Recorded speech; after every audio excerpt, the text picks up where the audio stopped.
妍希，你最近表现真的很好，你要加油哦。这样下去，用不了多久，我的愿望就会实现了。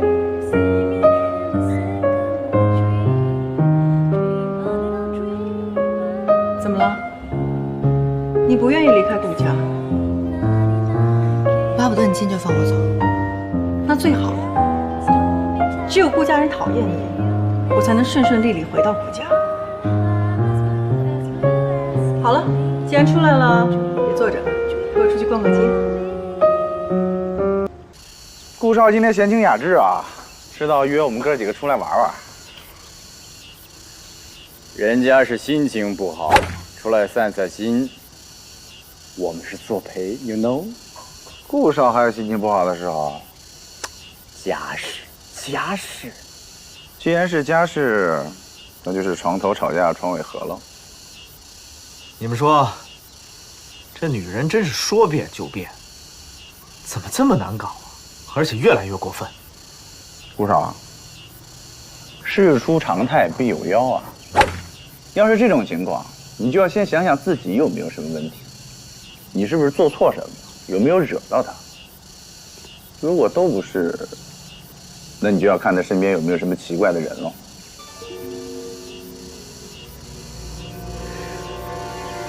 你说的还真有道理，这个贺锦熙的变化，就是从他表姐来了之后，会不会跟他表姐有关系？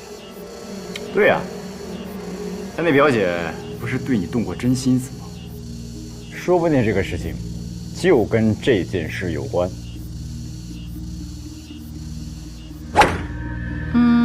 这个是还不错吧，有点小，有没有比它再大点的？有的，您稍等。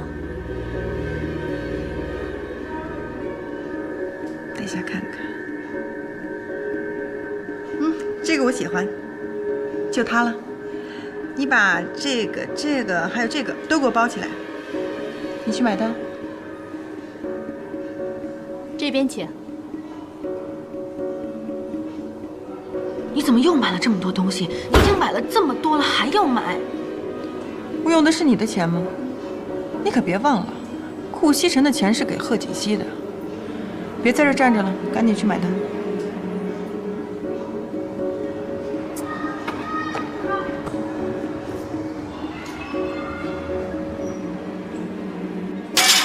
这个贺锦熙太不像话了，平时不见得花钱，一下子就刷了上百万。老方，他都买了什么了？啊，听银行张经理说，少夫人应该是买了一些奢侈品，所以刷了这么多钱。他到底想干什么呀？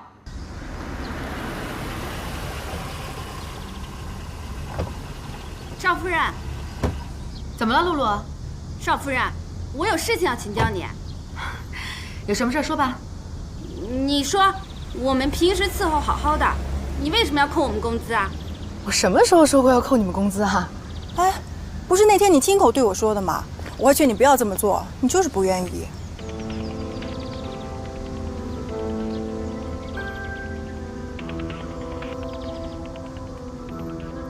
对，是我说的。你们工作做得不好，当然要扣工资了。我们哪里工作做得不好？如果说你硬是要无缘无故扣我们的工资的话，那我们集体就罢工，就是啊，对不对？就不干了。能干就干，如果觉得不服的话，全给我收拾包袱走。少夫人，少夫人，哎，露露，哎，你们先过来，姐，听我把话说完好吗？这件事情是我表妹做的不对，我代她向你们道歉。你们放心，我一定不会让她扣你们工资的。苏小姐，你说话算不算数啊？你们放心，如果她一定要扣你们工资，那这个钱我自己补上。真的？这啊，还有，我给大家买了一些小礼物，人人有份，一会儿到房间拿，好不好？谢谢苏小姐。谢谢苏小姐。哎，苏小姐。对，这样就好，还是苏小姐人比较好，还是苏小姐人好。你看看吧，越来越过分了。不但克扣人家的工资，还乱花钱，买了那么多的东西。我们顾家不差这点钱，可你也不能这么乱花呀。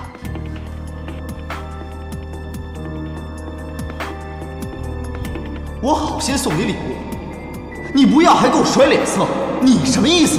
你是在用钱砸，你知道吗？你把我当什么人了？以前所有的女人都让我给她们买包买礼物，你们女人不就这点爱好吗？那是他们，不是我。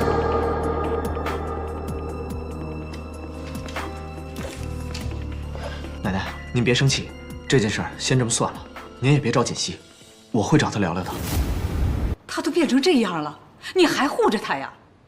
不是这个意思，以我对他的了解，我相信他不是这样的人，这里面一定有隐情。好，好，好，你相信他，那咱们走着瞧。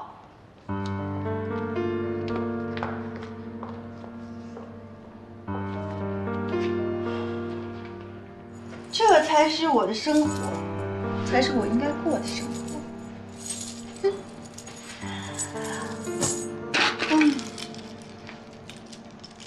快了，快了！现在全家上上下下都开始讨厌苏妍希，就算你顾西城喜欢又怎么样？大家都讨厌他，慢慢的你也会讨厌他。到时候老太太站出来再替我说两句话，我就可以名正言顺的留在顾家，做堂堂正正的顾家少奶奶。哎呀，最近少夫人怎么总是对我们这么刻薄，还老骂我们呢？就是啊，以前不这样，最近怎么老这样？哎，还是她的小姐姐好。嘘，别说了，赶紧走。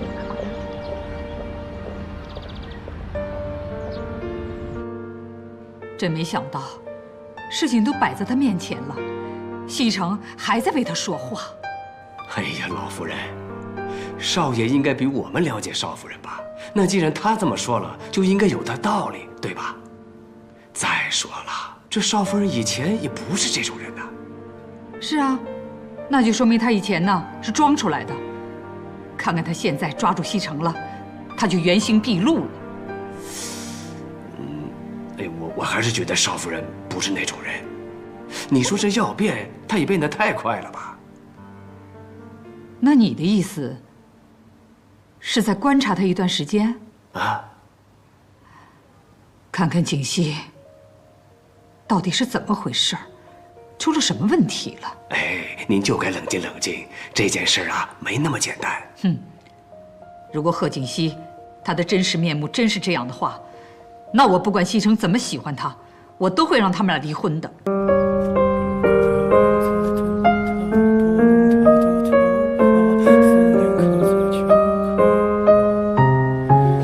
锦溪，咱们俩聊聊吧。好啊。你是不是有什么心事？不妨跟我说一下。没有。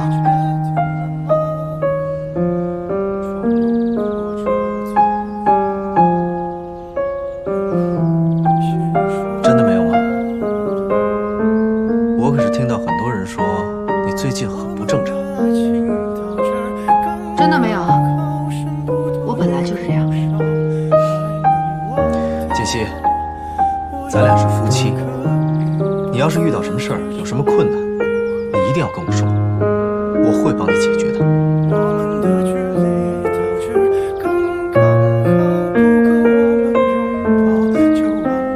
顾西城，我没你想象中的那么好，以前都是我装出来的，现在才是我本来的样子。